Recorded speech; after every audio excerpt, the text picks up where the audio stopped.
بسم اللہ الرحمن الرحیم۔ السلام علیکم ورحمۃ اللہ وبرکاتہ۔ عابد راجہ چینل کی طرف سے آج میں اپنے دوستوں کو رسول اللہ صلی اللہ علیہ وآلہ وسلم کا ایک فرمان سناؤں گا۔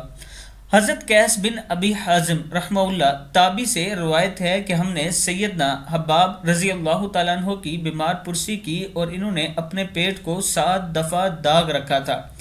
پھر انہوں نے فرمایا اگر رسول اللہ صلی اللہ علیہ وآلہ وسلم نے ہمیں موت کی دعا کرنے سے منع نہ کیا ہوتا تو میں موت کی دعا کرتا۔ پھر فرمایا ہم سے پہلے ایسے لوگ دنیا سے جا چکے ہیں جنہوں نے دنیا میں سے کچھ بھی حاصل نہیں کیا اور ہم ان کے بعد باقی رہ گئے ہیں، حتیٰ کہ ہم نے دنیا سے بہت کچھ حاصل کر لیا ہے۔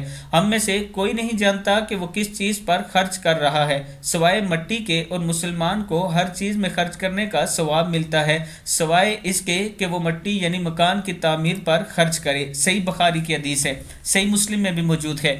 اس حدیث سے ہمیں 2 چیزیں ملتی ہیں، ایک تو صدقہ خیرات کیا کریں، اس سے آپ کو آخرت میں فائدہ ملے گا، اور دوسرا رسول اللہ صلی اللہ علیہ وآلہ وسلم نے منع فرمایا کہ آپ جتنی بھی تکلیف میں ہو موت کی دعا نہ کیا کریں کہ اللہ ہمیں موت دے دے۔ اس سے آپ صلی اللہ علیہ وآلہ وسلم نے منع فرمایا ہے، بس صبر کیا کریں اور اپنے رب کا شکر ادا کیا کریں۔ اس ویڈیو کو آپ دوستوں نے آگے ضرور شیئر کرنا ہے۔ السلام علیکم ورحمۃ اللہ وبرکاتہ۔